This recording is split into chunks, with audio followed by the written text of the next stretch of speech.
Frances Foster grew up north of Montreal in a semi-rural area where nature informed her earliest memories. She first studied fine arts at Dawson College, later moving to Vancouver, British Columbia, where she worked and studied fine art at both Simon Fraser University and Langara College. Upon her return to Montreal, she completed her bachelor's degree in fine arts at Concordia University.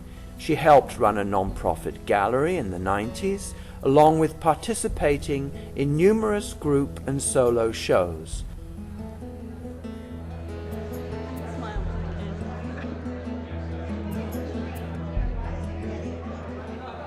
It's quite amazing to say sometimes I do have images that I see, and I see them fully drawn or fully painted, and I can just copy them.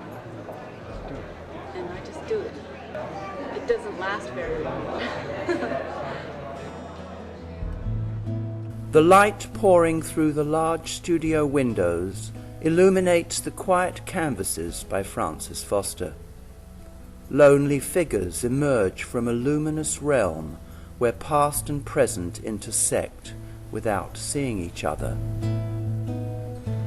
I had a little Polaroid, instant Polaroid camera that develops right away, and I said, well, why not go upstairs on the top roof, because where I live we have we have access to the rooftop.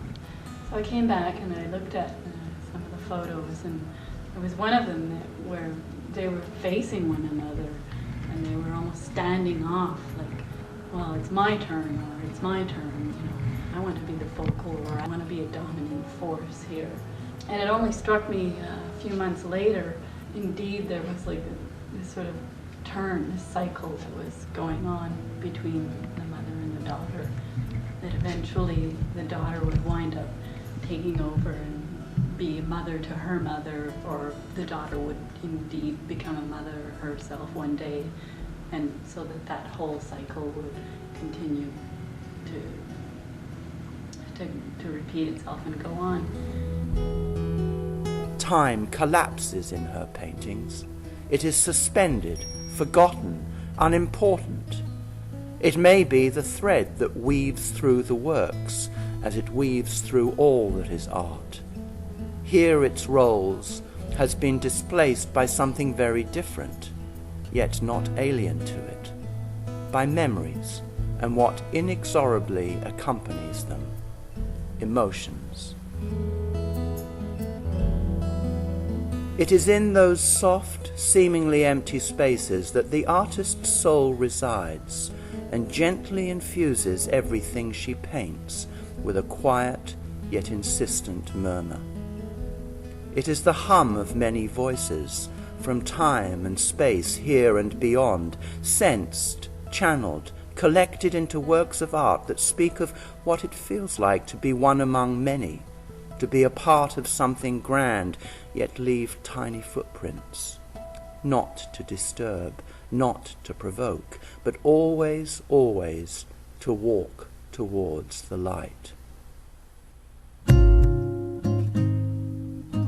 Frances Foster travels through time without signposts, collecting impressions from history and literature, from memories and from old photographs, imbuing these fragile, disparate fragments with profound reflection and her own aesthetic. It was inspired by a small photograph which I had, and what was interesting about this photograph was the girls were in a play. It was like dress-up theater, and they were dressed in Victorian costume, and they couldn't have been more than 8 or 9 years old, and they were dressed as if they were adults. And it got me to thinking about visiting other private girls' schools, and they showed me all their archival photographs dating back from, I guess, starting from 1910 through to 1950s or 60s. This is just called a black and white study, and it's a very kind of strange setting, I suppose. in the photograph, these girls they're out in the woods and they're having a picnic, and they look very tentative. They look very apprehensive about being outside in a foreign environment.